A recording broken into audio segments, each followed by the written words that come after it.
स्वर सुधा मंच पर प्रस्तुत है मालती जोशी की कहानी बहुरी अकेला। स्टाफ रूम में गर्मा गर्म बहस चल रही थी। मुझे देखकर क्षण भर को ऐसा सन्नाटा खिंच गया कि मुझे लगा कि कहीं बहस का मुद्दा मैं ही तो नहीं हूं। तभी मिसेज झा ने कहा, लो ये आ गई मिस स्मार्टी, इन्हें भेज दो, बहुत काबिल आइटम है, कैसी भी सिचुएशन हो ब्रेवली हैंडल करती हैं। मिसेस सक्सेना मुंह बनाकर बोली, वे दिन गए मिसेज झा, अब तो ये मिस प्रिविलेज्ड हैं, इन्हें कोई हाथ भी नहीं लगा सकता। क्या हुआ भाई, सुबह सुबह मुझ पर इतनी कृपा दृष्टि क्यों हो रही है? मैंने आखिर पूछ ही लिया। अरे हम गरीब क्या कृपा दृष्टि करेंगे, कृपा दृष्टि तो आप पर मैडम की है, इसीलिए तो तुम्हें कोई असाइनमेंट नहीं दिया जा सकता, खासकर संडेज को। मिसेस सक्सेना कुटिलता से आंखें नचाकर बोली, कुछ पता भी तो चले कि माजरा क्या है। मैंने कुर्सी खींचते हुए कहा। उत्तर में सबने एक साथ बोलना शुरू किया। बड़ी देर बाद मेरी समझ में जो आया उसका सार यह था कि शुक्रवार को एमए फाइनल की लड़कियां अजंता एलोरा जा रही हैं, पर इंचार्ज मिसेज गुप्ता के श्वसर जी आज अचानक कूच कर गए। अब सवाल यह है कि उनके स्थान पर किसे भेजा जाए।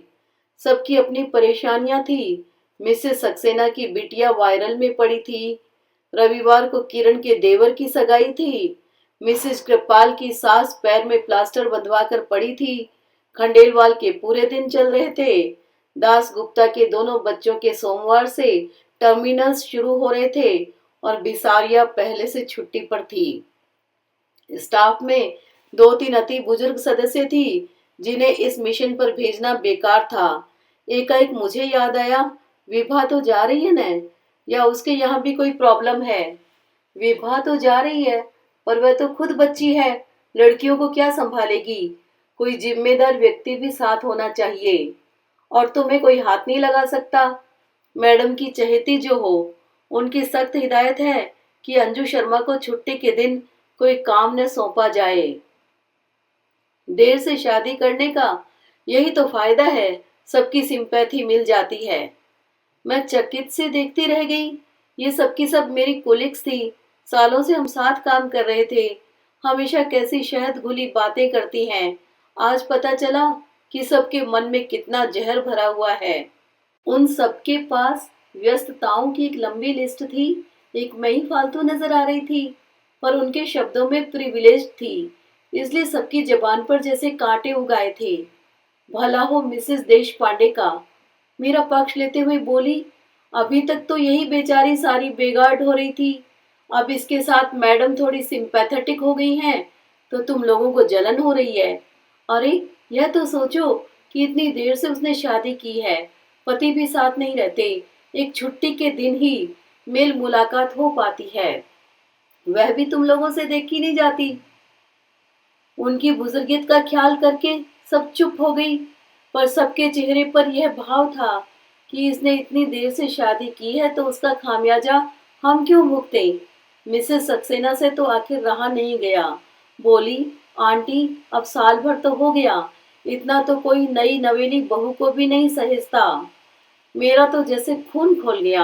आप लोग यही चाहती हैं कि इस बार मैं लड़कियों के साथ जाऊं तो चली जाऊंगी, उसके लिए इतने तानों उल्हानों की क्या जरूरत है? और मिस्टर हबी, उनका क्या होगा? उसकी चिंता आपको क्यों हो रही है? That is my problem. उसी तैश में मैं मैडम के कमरे में चली गई और कह दिया कि मिसेज गुप्ता के न आने से कोई परेशानी हो रही हो तो मैं तैयार हूँ। वे कुछ देर तक मुझे देखती रही, फिर बोली, it is very supporting of you. दरअसल मैं तुम्हें बुलाने का सोच ही रही थी। अकेली विभा पर तो भरोसा नहीं किया जा सकता न। तो आप इतना संकोच क्यों करती हैं मैम?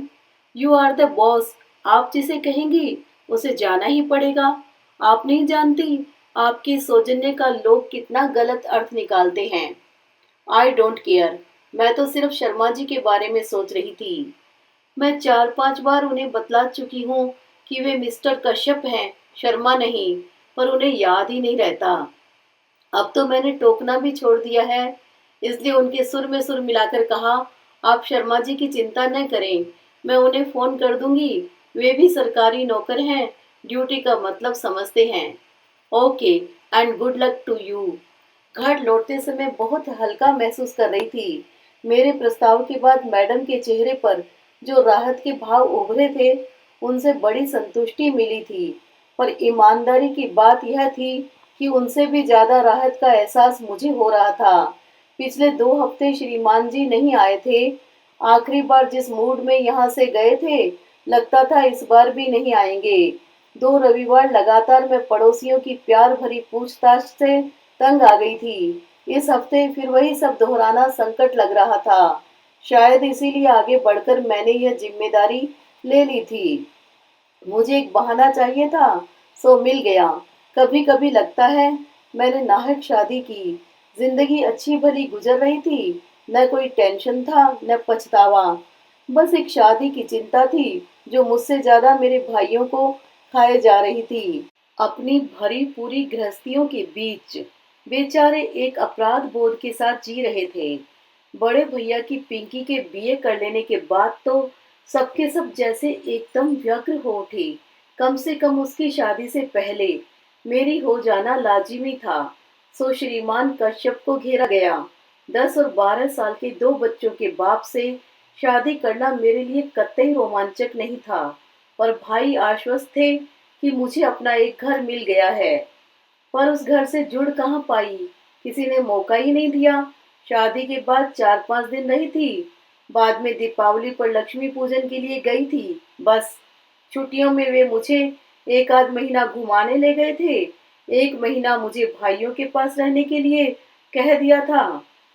भाइयों के पास तो हर छुट्टी में जाती थी, पर इस बार का अनुभव नया था। पीहर आई बहन बेटी का स्वागत सत्कार, लाड दुलार पहली बार ही पाया था। शादी के बाद भी मैं तो उसी घर में बनी रही। पर हाँ, मिस्टर कश्यप को जरूर एक अतिरिक्त घर मिल गया था। उनकी सारी छुट्टियां यहीं गुजरती। केंद्र सरकार की नौकरी थी। शनिवार रविवार छुट्टी होती। वे भोपाल से शुक्रवार को इंटरसिटी से आते और सोमवार की सुबह उसी ट्रेन से लौट जाते। साल भर से मेरा दाम्पत्य जीवन इसी साप्ताहिक तर्ज पर चल रहा था। उस रविवार की रात को भी वे घड़ी में अलार्म भर रहे थे कि मैंने कहा, सुबह चले जाएंगे। जाना तो पड़ेगा ही, कल सोमवार है। भूल गई क्या? सोमवार को कैसे भूल सकती हूँ? मुझे भी तो कॉलेज जाना है। पर मुझे भी कुछ याद आ रहा है। क्या? कल शाम मैंने कुछ लोगों को खाने पर बुला लिया था। कल क्यों, आज ही बुला लेती न। यूं ही बुलाना अच्छा नहीं लगता, कोई मौका भी तो हो। तो कल क्या है? आपकी याददाश्त तो इतनी अच्छी है, आपको यहाँ बैठकर भी अपने बच्चों के ही नहीं, भांजे भतीजों के, मामा मौसियों के जन्मदिन याद आ जाते हैं। कल तुम्हारा जन्मदिन है? नहीं, मेरा जन्मदिन तो कब से आकर चला गया। जिन्हें याद था उन्होंने मना भी लिया। आपके लिए मुझे 100 बहाने गढ़ने पड़े। एक साड़ी अपनी ओर से खरीदकर आपके उपहार के तौर पर पेश करनी पड़ी। मेरा जन्मदिन आपको याद नहीं रहा, कोई बात नहीं। पर कल की तारीख तो आपको याद रखनी चाहिए, या कि उसका भी आपके निकट कोई महत्व नहीं है। न चाहते हुए भी मेरी आवाज थोड़ी तल्ख हो गई थी। उन्होंने कैलेंडर की ओर नजर डाली। ओह, कल 11 नवंबर है, मतलब अपनी शादी को 1 साल पूरा हो गया। धन्य भाग्य, आपको याद तो आया। पर आपने इस तरह मुंह क्यों लटका लिया? मैंने रुकने के लिए कहा जरूर है, पर कोई प्रॉब्लम हो तो रहने दीजिए। सेलिब्रेशन का मूड अगर है तो मैं साथ चली चलती हूँ, नहीं तो उसकी भी कोई जरूरत नहीं है। तुम चलना चाहो तो जरूर चलो, उन्होंने कहा, पर स्वर में कोई आग्रह नहीं था। सेलिब्रेशन का तो ऐसा है कि बच्चों की परीक्षाएं चल रही हैं। मंगलवार को रौनक का गणित का पेपर है, इसलिए मेरा कल जाना जरूरी है। सेलिब्रेशन से मेरा मतलब किसी पार्टी से नहीं था। हम सब मिलकर बाहर खाना खा सकते थे या एक आध पिक्चर देख सकते थे। बच्चों की परीक्षाएं चल रही हैं तो कोई बात नहीं, हम लोग दिन भर साथ ही रह लेते। यह प्रस्ताव आपकी ओर से आता तो मैं उतने ही में खुश हो जाती, पर आपको तो याद ही नहीं था। आपको अम्मा जी के ठाकुर जी तक की याद रहती है। पिछली रामनवमी और जन्माष्टमी पर श्रृंगार का सारा सामान आप यहीं से ले गए थे। बस आपको मेरा जन्मदिन या अपनी शादी की सालगिरह याद नहीं रही? बार बार बच्चों का अम्मा का ताना क्यों दे रही हो? वे लोग मेरी जिम्मेदारी हैं। और मैं क्या हूँ? सिर्फ जरूरत। कैसी जरूरत? यह भी बताना पड़ेगा। कुछ देर तक कमरे में भीषण स्तब्धता छाई रही। फिर मैंने ही कहा, आप बच्चों के सामने एक आदर्श पिता बने रहना चाहते हैं, इसीलिए मुझे तरजीह नहीं देते, जानती हूँ। इसीलिए आज तक आपने मेरे स्थानांतरण के लिए प्रयत्न नहीं किया। आश्चर्य तो यह कि अम्मा जी ने भी कभी इसके लिए जोर नहीं दिया। Please leave my mother alone. मैं कोई उन्हें गाली थोड़ी दे रही हूँ, एक बात कह रही हूँ। कोई भावुक महिला होती तो कहती, बहू अब तुम आकर जल्दी से अपना घर बार संभालो और मुझे छुट्टी दो। पर वे बड़ी प्रैक्टिकल हैं, उन्हें यही व्यवस्था रास आ गई है। घर उनका एक छत्र शासन में भी बना रहता है और बेटे को कोई परेशानी भी नहीं होती। वह आदर्श बेटा बना रहता है, आदर्श पिता बना रहता है और उसकी साप्ताहिक आनंद यात्रा भी निर्विघ्न चलती रहती है। आनंद यात्रा? वाह, तुम क्या सोचती हो? तुम कोई हुस्न परी हो जिसके लिए मैं दीवानावार चला आता हूँ। ठक लगा जैसे किसी ने कलेजे पर एक घूंसा जड़ दिया हो। बड़ी मुश्किल से मैं उस पीड़ा को जब्त कर पाई। फिर अत्यंत कसैले स्वर में कहा, मैं हुस्न परी होती तो 34 साल तक अनब्याई न बैठी रहती और न ही 2 बच्चों के बाप से शादी करती। यह बात कहने के साथ ही मैं दीवार की ओर मुंह करके लेट गई थी। इस कारण उनका चेहरा नहीं देख पाई, पर वह जरूर स्याह पड़ गया होगा। वे उस रात कब कहाँ सोए मैं नहीं जानती। सुबह अलार्म बजा था, पर मैं नहीं उठी। उन्होंने शायद अपने से ही चाय बनाई थी, पर मैं दम साधे पड़ी रही। जाते समय उन्होंने मुझे आवाज दी भी हो तो पता नहीं। सुबह उठी तो लगा जैसे एक भयानक स्वप्न देखकर जागी हूँ। उसके बाद आज तीसरा शुक्रवार है, जनाब की कोई खबर नहीं। रूठ कर गए हैं, सोचा होगा मना लेगी, पर हम उस मिट्टी के नहीं बने हैं, बल्कि गुस्सा तो मुझे होना चाहिए था। अपमान तो मेरा हुआ है। सच तो यह है कि उनके न आने से मुझे राहत ही मिली थी, क्योंकि मुझे लग रहा था कि अब मैं उस व्यक्ति का स्पर्श या सामीप्य सहन नहीं कर पाऊंगी। सुबह बैग भर रही थी कि फोन खड़का। मैं बोल रहा हूँ। मैं? कितना जबरदस्त अहम है, जैसे आवाज सुनते ही पहचान लिए जाएंगे। अच्छा, आप हैं, कहिए। हम लोग रात को 9 बजे तक पहुंच रहे हैं। फोन इसलिए किया कि खाना बनाकर रख सको। पिछले 2 शुक्रवार से मेरा खाना बर्बाद हो रहा था, पर मैंने उसका जिक्र न करते हुए कहा, हम लोग मतलब बच्चे भी साथ आ रहे हैं, इसीलिए बस से आ रहा हूँ, ट्रेन बहुत लेट पहुंचती है। मैं पसोपेश में पड़ गई। मेरी चुप्पी से वे भी थोड़े विचलित हो गए। क्या हुआ? Any problem? कहो तो बच्चों को न लाऊं। बड़ी मुश्किल से उन्हें राजी किया था। बच्चे आ रहे हैं तो दे आर मोस्ट वेलकम, लेकिन सचमुच एक प्रॉब्लम आ गई है। मैं आज शाम को अजंता एलोरा जा रही हूँ। प्रोग्राम बदल नहीं सकती? नहीं, क्योंकि यह प्लेजर ट्रिप नहीं है। कॉलेज की लड़कियों के साथ इंचार्ज बनकर जा रही हूँ। पर तुम ही क्यों? मैं क्यों नहीं? पिछले साल भर से तो उन्होंने मुझसे कोई काम नहीं लिया। मेरे सारे संडेज फ्री रखे। कॉलेज में इतनी परीक्षाएं होती हैं, पर कभी इन्विजिलेशन की ड्यूटी भी नहीं दी। पर किसी की सदाशयता का ज्यादा फायदा उठाना अच्छा थोड़ी लगता है। आखिर यह मेरी नौकरी है। इस बार उधर चुप्पी छाई रही। फिर 2 हफ्ते से आप आए नहीं थे, तो मैंने सोचा इस बार भी नहीं आएंगे। मैं 2 हफ्तों से नहीं आया तो तुमने कोई खोज खबर भी तो नहीं ली? एक बार फोन ही कर लेती। कारण मुझे मालूम था, इसलिए फोन नहीं किया। मैं बीमार भी तो हो सकता था। बीमार होते तो आप ही मुझे फोन करते। आप तो नाराज थे। मैं तो आज भी आपको एक्सपेक्ट नहीं कर रही थी। शायद अम्मा जी ने। हर बार अम्मा को बीच में क्यों ले आती हो? बहुत श्रद्धालु अंतःकरण से कह रही हूँ कि शायद अम्मा जी ने ही समझाया होगा कि कमाऊ बीवी से बनाकर चलना चाहिए। उधर से फोन पटकने की आवाज आई। मैंने भी परवाह नहीं की। अगर आप कड़वी बात कहते हो तो सुनने का भी हौसला रखो। जब सुन नहीं सकते तो कहते क्यों हो? कॉलेज से लौटते हुए अचानक ख्याल आया कि सफर के लिए कुछ जरूरी चीजें ले लूं। घर की ओर मुड़ने की बजाय मैं बाजार की ओर मुड़ गई। वह शायद मेरी होनी ही थी जिसने मुझे इस बात के लिए प्रेरित किया था, क्योंकि उस ओर मुड़ते ही एक स्कूल बस मेरे सामने आ गई। उसे बचाने के लिए मैं सड़क के इतने किनारे चली गई कि गिर ही पड़ी। क्षण भर को आंखों के सामने अंधेरा छा गया। पल भर में वहां भीड़ जुड़ गई थी।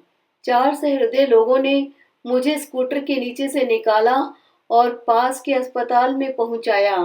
मैंने तुरंत एक फोन पड़ोस में किया और एक कॉलेज में। नीतू और उसकी मम्मी फौरन दौड़ी चली आई और पूरे समय मेरे साथ बनी रही।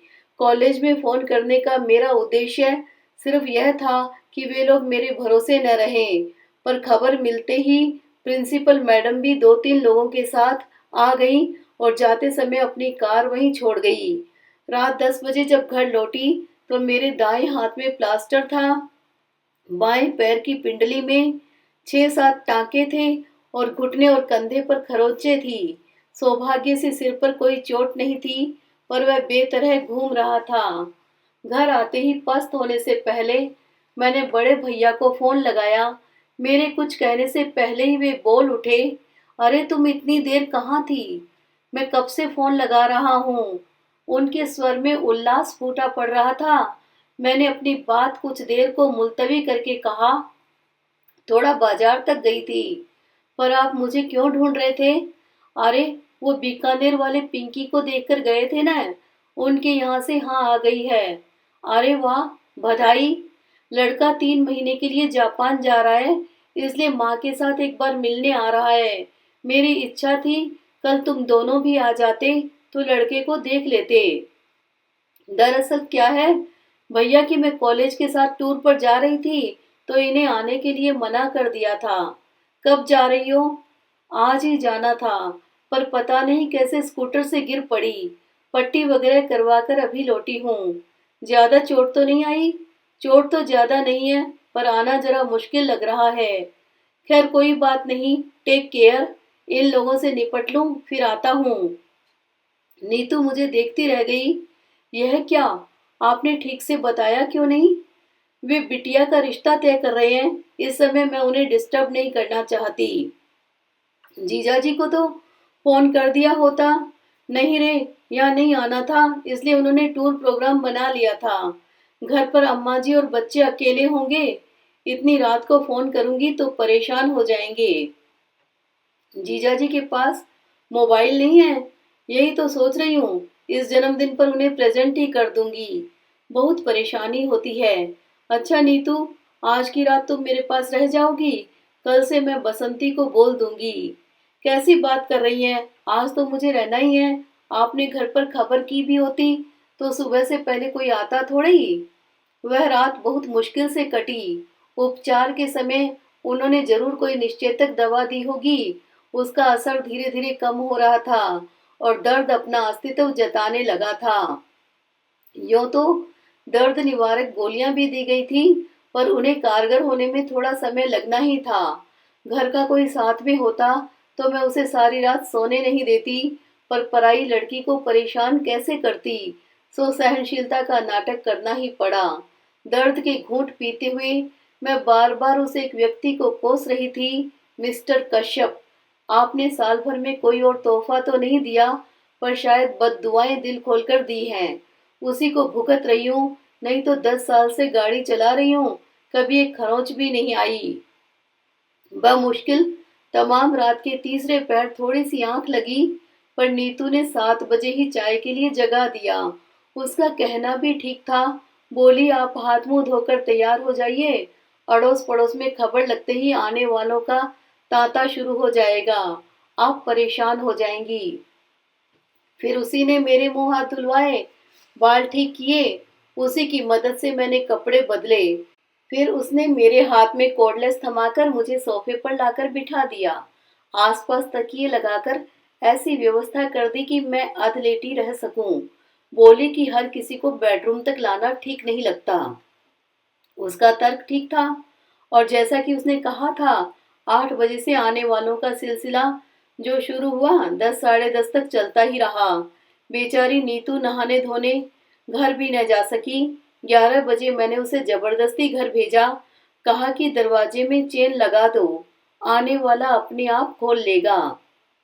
नीतू को गए मुश्किल से 10 मिनट हुए होंगे कि दरवाजा अपने आप खुल गया। मैं तो चकित थी कि न दस्तक न घंटी, ऐसे अचानक कौन आ गया। पर जब आगंतुक को देखा तो देखती रह गई। कमर पर दोनों हाथ रखे दरवाजे पर खड़े होकर श्रीमान मुझे घूर रहे थे। उस दृष्टि में रोष था, उपालंब था, उपहास था, और शायद तिरस्कार भी। आई नो इट, मुझे मालूम था।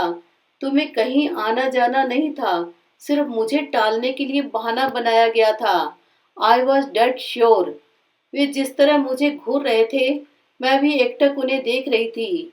मेरी आंखों में उपालंब की मात्रा शायद ज्यादा गहरी थी, क्योंकि थोड़ी देर बाद उन्होंने अपनी नजरें फेर ली। उनकी नजरें हटते ही मैंने कॉर्डलेस पर पड़ोस का नंबर मिलाया। सॉरी नीतू डार्लिंग, तुम्हें फिर से कष्ट दे रही हूँ, पर क्या है कि तुम्हारे जीजाजी आ गए हैं। एक कप चाय बनाकर दे जाओगी तो अच्छा रहेगा।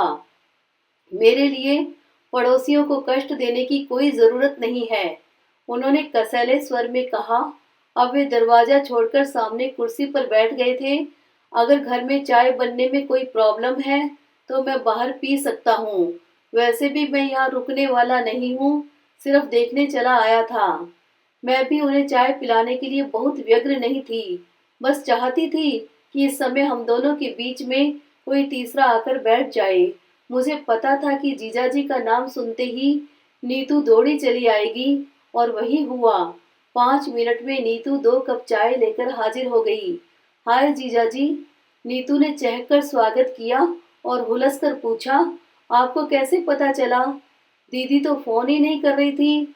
पता करने वाले पता कर ही लेते हैं, इन्होंने कुटिल मुस्कान के साथ कहा। बेचारी नीतू इनका मंतव्य समझ नहीं पाई।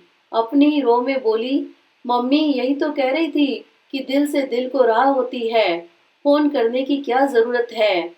फिर इन्हें चाय पकड़ाते हुए मुझसे बोली, दीदी अब आप भी उठकर जरा सी चाय पी लो, सुबह से बोल बोलकर दिमाग चकरा गया होगा। वह मुझे सहारा देकर उठाने लगी और इनके चेहरे का रंग बदलने लगा। मेरी अधलेटी मुद्रा को वे अनादर का प्रदर्शन समझ रहे थे। अब उन्हें कुछ कुछ समझ में आ रहा था। उठने की प्रक्रिया में जब मेरा शॉल कंधे से खिसक गया तो प्लास्टर पर उनकी नजर पड़ी। अरे, ये हाथ को क्या हो गया? गनीमत है कि सिर्फ हाथ ही टूटा है।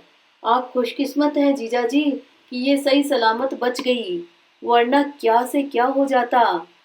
तुम्हें मैं सही सलामत नजर आ रही हूँ? अरे हाथ ही तो टूटा है। सब लोग कह रहे थे कि किस्मत वाली थी जो सड़क के किनारे गिरी। अगर बीच में गिरती तो सोचो क्या होता। उस कल्पना मात्र से ही मुझे झुरझुरी हो आई। मैंने नीतू से कहा, थोड़ी हेल्प कर दोगी तो भीतर जाकर थोड़ा लेट लूंगी। हाँ, अब आप बिल्कुल आराम करो, कोई आएगा तो जीजाजी निपट लेंगे। बिस्तर पर लेटते हुए मैंने कहा, बसंती को 2 दिन की छुट्टी दे दी थी। अगर किसी के हाथ खबर भिजवा दोगी तो वह आ जाएगी, 2 रोटी ही डाल जाएगी। बसंती को मैं खबर कर दूंगी, पर आप रोटी की इतनी चिंता क्यों कर रही हैं? हम लोग क्या इतना भी नहीं कर सकते? तुम ही लोग तो कर रहे हो, पड़ोसी और होते किस लिए हैं? नीतू जब चली गई तो ये कमरे में आकर बोले, इतना सब हो गया तो क्या मुझे फोन नहीं कर सकती थी? मैंने एक क्षण उनकी ओर देखा और कहा, फोन कर भी देती तो क्या आप विश्वास कर लेते, या इसे भी एक बहाना समझते? वे चुप हो गए।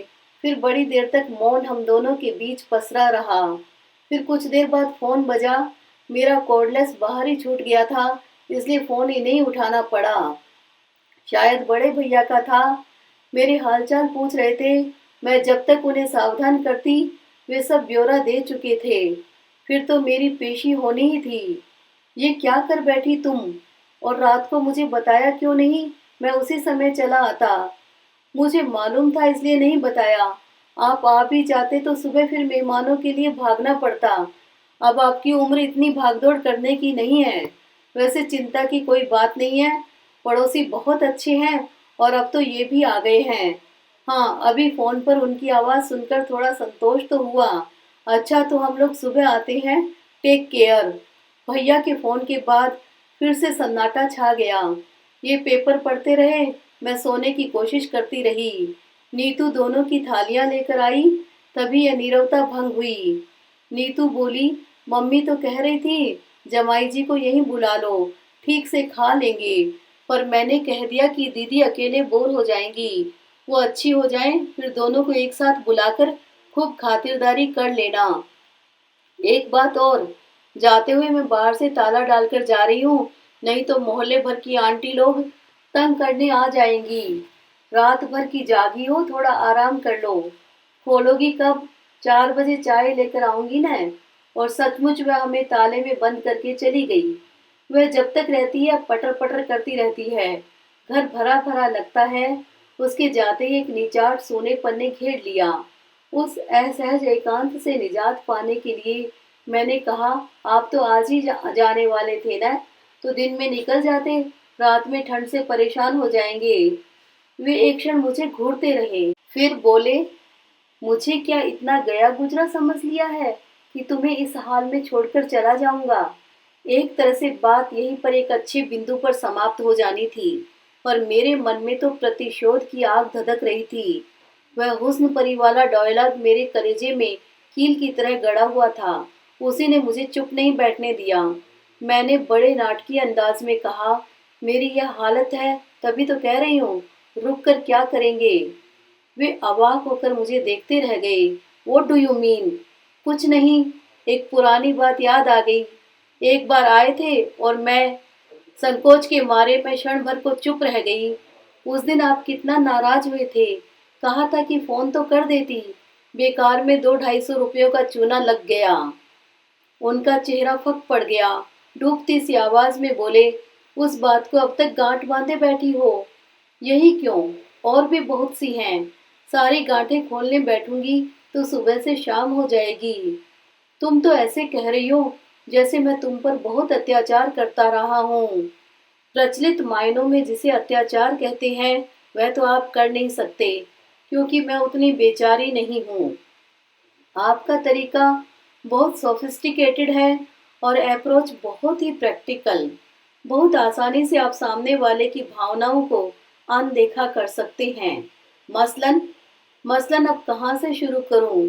चलिए शुरू से करते हैं। याद है जब शादी के बाद पहली बार हम लोग इस घर में आए थे, मेरी सहेलियों ने घर को बहुत कलात्मक ढंग से सजाया था। हमारा स्वागत भी बहुत शानदार हुआ था।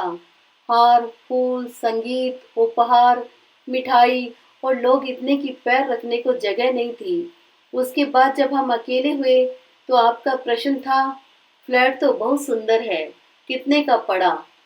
क्या मुझे यह पूछने का हक नहीं था? जरूर था, पर आपकी टाइमिंग गलत हो गई। उस निभृत एकांत की अवहेलना कर आप इंदौर और भोपाल की कीमतों की तुलना करते रहे। बातों बातों में आपने यह भी पूछ लिया कि मैंने लोन बैंक से उठाया था या जीपीएफ से लिया था, और यह भी कि किस्तें पट गई या कि अभी बाकी हैं। मेरे ख्याल से मुझे यह भी पूछने का हक नहीं था। हक 100% है, पर यह विषय उस दिन के लिए नहीं था। मुझे मालूम है मेरी शादी में मेरी नौकरी, मेरा वेतन, मेरा फ्लैट प्लस पॉइंट्स थे, पर वे ही अहम मुद्दा होकर रह जाएंगे और मैं गौण हो जाऊंगी, यह नहीं सोचा था। अगली बार आप जब आए तो आपने नॉमिनेशन के बारे में पूछा था। मैंने दोनों भाइयों के बेटों को फ्लैट और जीपीएफ के लिए नॉमिनेट किया हुआ था। आपने कहा कि अगर नामांकन बदलना है तो फुर्ती करनी होगी, नहीं तो बाद में बहुत परेशानी होती है। इसमें गलत क्या था? सरकारी दफ्तर में काम करता हूँ, रोज देखता हूँ कि लोग बाद में किस तरह परेशान होते हैं। मैं भी जानती हूँ, पर महीने भर पहले ब्याही औरत भविष्य के सपने रखती है, उसे वसीयत के बारे में सोचना जरा अच्छा नहीं लगता। बदली हुई परिस्थिति में शायद मैं खुद इस विषय में पहल करती, पर आपकी उतावली देखकर वितृष्णा हो आई। इसके बाद तो एक्सप्लॉयटेशन का एक अनवरत सिलसिला शुरू हो गया। मेरे टेलीफोन का बिल दुगना तिगुना आने लगा। सब लोग छेड़ते कि रात रात भर मियाँ से बात करती होगी। उन्हें क्या पता था कि मियाँ ने घर पर बात करने के लिए एकदम मना किया हुआ है और दफ्तर में बात करना मुझे अच्छा नहीं लगता। उन्हें कैसे बताती कि यहाँ आकर श्रीमान को सारे दोस्तों के, भाई भतीजों के जन्मदिन याद आ जाते हैं। सारे रिश्तेदारों की मिजाज पुरसी और मातम पुरसी यहीं से होती है। यह तो शायद तुम्हें भी पता होगा कि लॉन्ग डिस्टेंस कॉल्स संडेज को सस्ती पड़ती हैं और अक्सर संडेज को मैं यहीं होता हूँ। हाँ, मुझे पता है। और मुझे यह भी पता है कि इंदौर का कपड़ा मार्केट बहुत अच्छा है, इसलिए चादरें और पर्दे यहीं से खरीदने चाहिए। यहाँ की रेडीमेड गारमेंट्स की मंडी भी मशहूर है, इसलिए बच्चों के जन्मदिन के कपड़े यहीं से लेने चाहिए। यहाँ जब तब गर्म कपड़ों की सेल लगती है, इसलिए अम्मा जी के लिए शॉल और स्वेटर यहीं से जाएगा। इसके अलावा और भी फरमाइशी आइटम्स हैं, जैसे फरियाली सामान, नमकीन, राहुल के लिए कैमरा, एटलस, रीना के लिए बारबी का सेट, कलर बॉक्स वगैरह। और मुझे यह भी मालूम है कि आपने घर पर यह कभी नहीं जताया होगा कि फरमाइशें कौन पूरी कर रहा है। देखो, ज्यादा एहसान जताने की जरूरत नहीं है। हिसाब लगा कर रखना, अगली बार आऊंगा तो सब चुकता कर जाऊंगा। हिसाब करने की जरूरत नहीं है, क्योंकि यह सब मैंने अपने घर के लिए, अपने बच्चों के लिए किया था। जिस तरह शादी के बाद यह घर आपका हो गया, मैंने सोचा कि वह घर भी अब मेरा ही है। इसलिए एहसान की कोई बात नहीं है, बात अधिकार की है। राहुल को जन्मदिन पर डांस करना था, आप यहाँ का म्यूजिक सिस्टम ले गए। बच्चों को गर्मियों में पिक्चर्स देखनी थी, आप यहाँ से वीसीडी प्लेयर ले गए। बार बार बिजली गुल होने से बच्चों की पढ़ाई हर्ज होती है, इसलिए मेरा इमरजेंसी लैंप भी भोपाल पहुंच गया। मैं शिकायत नहीं कर रही हूँ, आपको अधिकार था और आपने उसका उपयोग किया, पर यह तो वन वे ट्रैफिक हो गया। मुझे तो कोई अधिकार मिला ही नहीं, मेरा तो सिर्फ एक्सप्लॉयटेशन किया गया। एक्सप्लॉयटेशन? वाह, सुनने में तो बुरा लगता है न। शोषण कहूंगी तो और भी बुरा लगेगा, पर मेरे साथ यही हो रहा था और वह मेरी समझ में भी आ रहा था। पर मैंने मन को बहला लिया था कि मैं घर की किस्तें चुका रही हूँ। घर जिसकी मुझे अरसे से तलाश थी, घर जो रिश्तों की मजबूत जमीन पर खड़ा हो, घर जो आपसी सामंजस्य और सद्भाव के सहारे टिका हो। पर वह घर तो मुझे मिला नहीं, आपने दिया ही नहीं। देखो, तुम्हारी तरह मैं साहित्यिक भाषा तो नहीं बोल सकता, लेकिन आप खूब बोल सकते हैं। आपका हुस्न परी वाला जुमला तो अब तक मेरे कलेजे में गड़ा हुआ है। कल रात मैं दर्द के मारे सो नहीं पाई थी, पर यह दर्द उस दर्द के मुकाबले कुछ नहीं था जो उस रात आपने मुझे दिया। ये घाव तो कल को भर भी जाएंगे, पर यह घाव तो ताउम्र हरा रहेगा। और आज तो आपने कमाल ही कर दिया। आज आज मैंने क्या किया? वे हैरान थे।